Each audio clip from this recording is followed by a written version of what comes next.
I am not going to say Happy New Year. I'm not going to talk about resolutions. I am going to talk about something that I've dealt with my whole life and really comes to a head at this time of year, and that is depression, mostly after the holidays, or winter depression, or depression after change, depression after a life change. I'm going through a huge one over the past year and a half and right now, and how I managed that and got a hold of that. Every single year, as far back as I can remember, I've crawled in bed the night of Christmas and had a complete cry meltdown.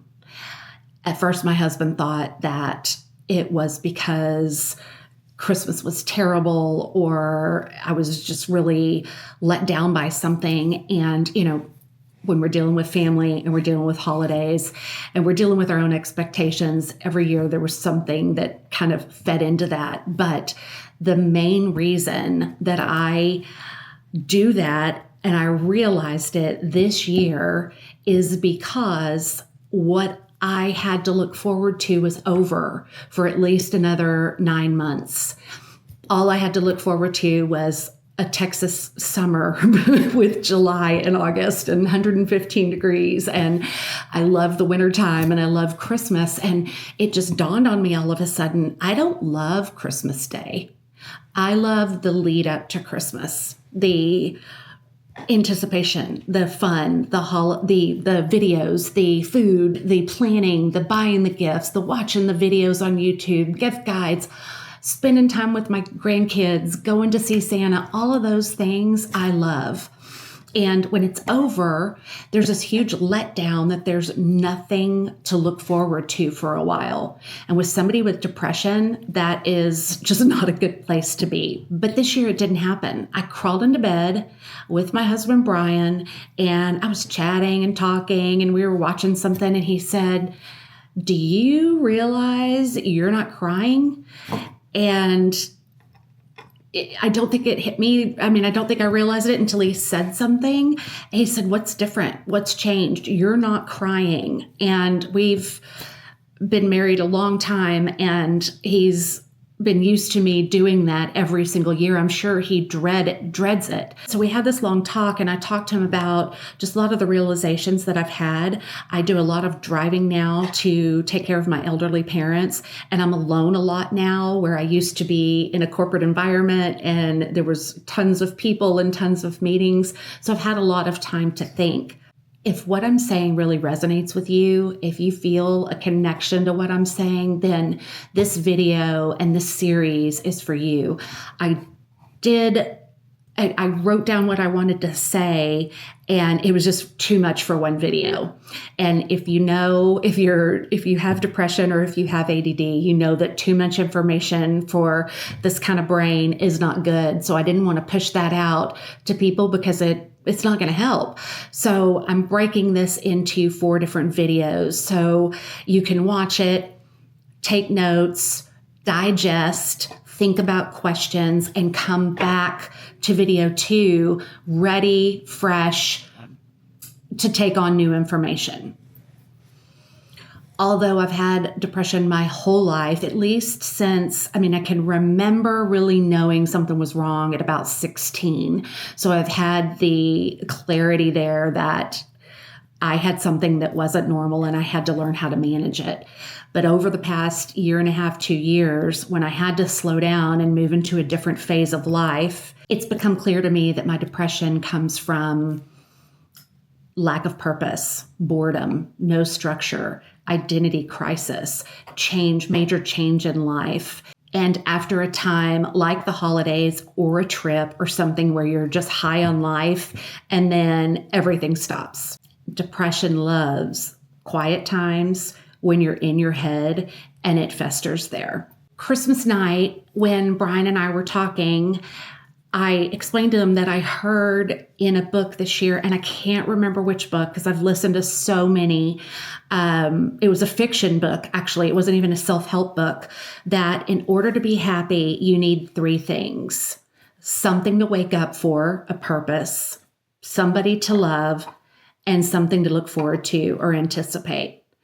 And I thought about that and pondered that a lot, and it made so much sense to me. It was something so simple, but it made so much sense to me because it was right. It explained everything, and it really explained why I feel such a low slump after some of these big life experiences. After I was laid off in 2024, it brought a huge change to the structure of my day. I didn't get up and get on meetings and see people. I didn't interact with people all day long. I didn't feel like I had a purpose. And I don't know why our job is tied so much to our self-esteem and purpose. That's something to think about and talk about later, but it is, especially for Americans. We live to work instead of work to live.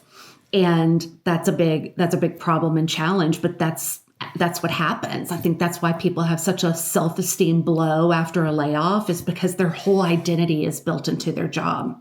So the combination of no structure, no people, no clear what's next, no clear who am I, just festers and leads to that depression.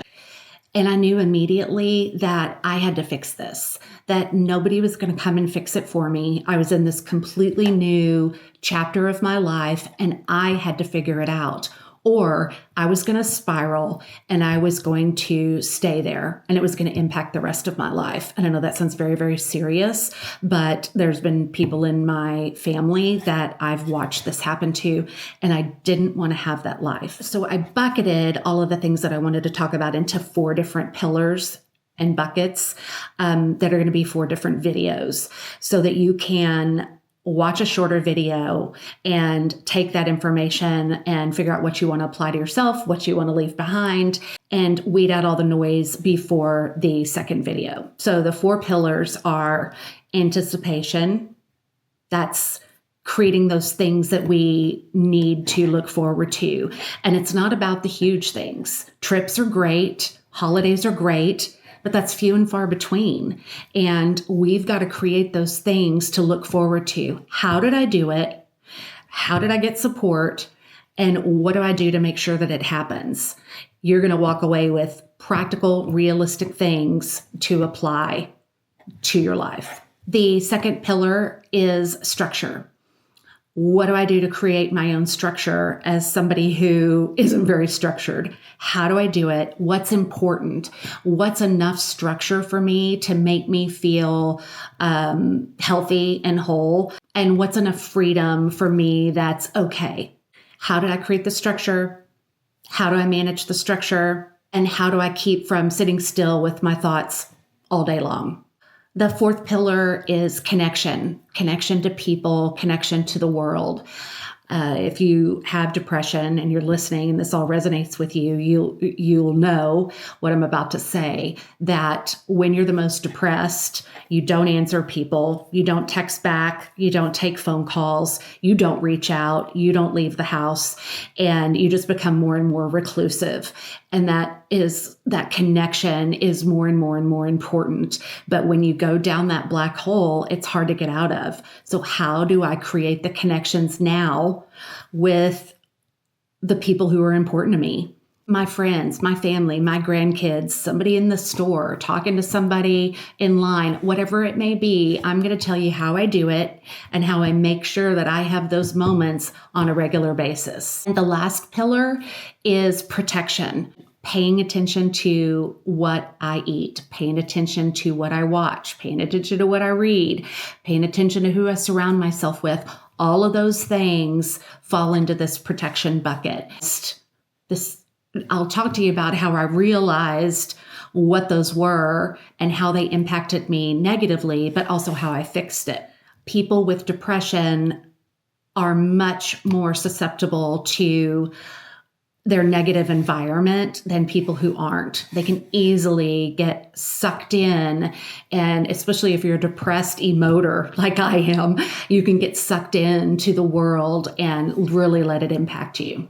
I have told my kids, and now I'm telling my grandkids, that there's no magic finish line that you run over at the end of life and go, oh, I'm so happy. I'm finally happy. You're not going to be happy every day.